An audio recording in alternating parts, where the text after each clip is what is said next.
Cooperstown Justice here on Clubhouse Confidential, and we welcome in a new Clubhouse consultant. It's Jaffe from Baseball Prospectus. Jay, it's great to have you on the show. Oh, great to be here. Thanks for having me. You have a specific methodology for a Hall of Fame induction. Explain. What is JAWS?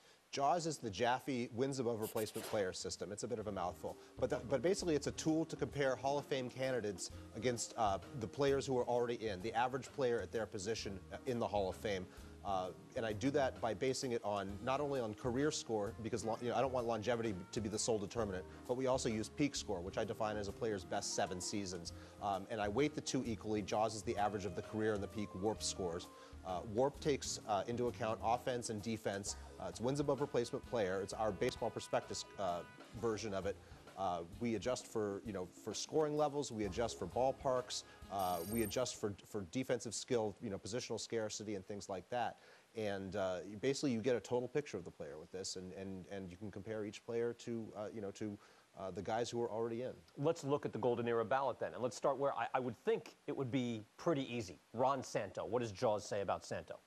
JAWS says that Ron Santo has the 4th best peak of any third baseman, including the guys who are in the Hall of Fame.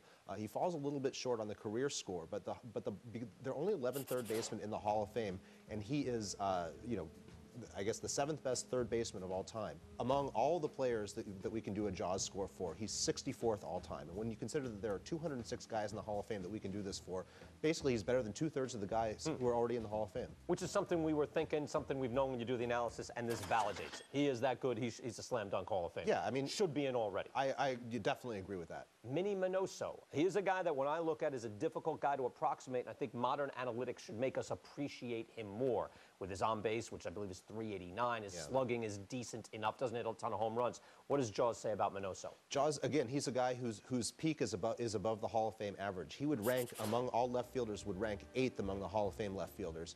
He lost about 6 years at the beginning of his career. He played 4 years in the Negro Leagues, was stashed in the minor leagues for 2 years. His rookie season, he was 25 years old. He was worth 7.2 WARP. 422 on base percentage, 500 slugging percentage. Right. He was missing prime seasons basically.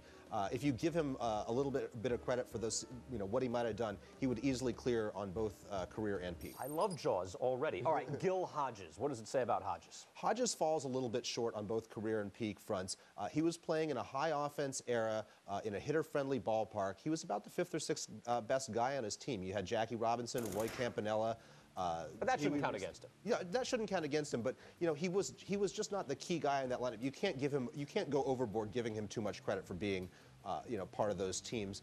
A good first baseman, but still just doesn't have the numbers that quite measure up. He would rank 14th among the 18 first basemen in the Hall of Fame. Okay, and again, with things that you would look at, and we've looked at here on this show, right? Ebbets Field in the 50s, right. You're getting a lot of and advantages, right? Also, Jim Cott. Louis Tiant. These are tough choices. Now, one has the longevity, the other, I believe, has the peak. What does JAWS say? JAWS says that they both fall a bit short. They didn't have enough big seasons. Their peak scores are well below the Hall of Fame average. Tiant was higher above average, but he didn't quite have the total number of innings that the average Hall of Fame starting pitcher had. Cott stuck around forever and kind of descended a little bit into mediocrity. 25 years in the major leagues, fantastic feat, but just doesn't quite rise to the level of the Hall of Fame. Both of these guys would be in the bottom quarter of starting pitchers in the Hall of Fame.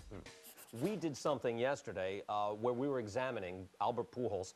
Is he on his way to becoming the greatest first baseman of all time? When you use your system, what does it tell you? It says that they're basically, all three of them are very close together. Pujols already has the highest peak score of those 3 guys by about 4 total wins over a 7-year period.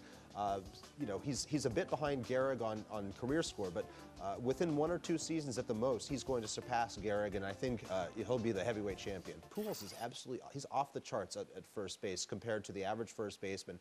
He is a plus first baseman. He gets a lot of credit for that kind of stuff. We asked you on Facebook who you thought the greatest first baseman was in the history of the game, and I thought, Jay, you go to Facebook, you're going to get these younger fans who just saw Pujols hit 3 home runs in a World Series game, but no, holding steady, the fans of this show anyway, going 66% for Lou Gehrig, 27% for Albert Pujols, and then Jimmy XX Fox there coming in 3rd. But thanks for voting on Facebook.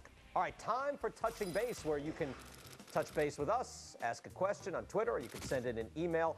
And Eric Lungenhagen asks, and Jay, let me keep you around for this and use your expertise. Does the old adage, power is the last tool to develop, actually hold true? And then he wants to know at what age does a player's power peak drop, etc. You've done some studies on this. What's your answer? Basically, the various skills that a ball player has don't all peak at the same time. Collectively, we like to say that a player peaks around age 27, but in reality, his speed peaks a bit earlier. If he's a pitcher, his strikeout rate peaks a bit earlier. His power, on the other hand, tends to develop a bit later.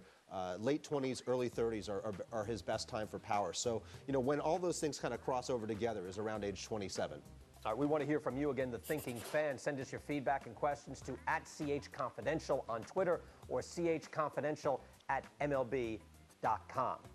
Jay Jaffe, Baseball Prospectus. Thank you, Jay. Great stuff. A pleasure. We'll be reading your stuff as we get closer to the Hall of Fame ballot, both in January and then, of course, for the Golden Era ballot. Jay, great. Thank you. Coming up, we're not done talking about the Hall of Fame.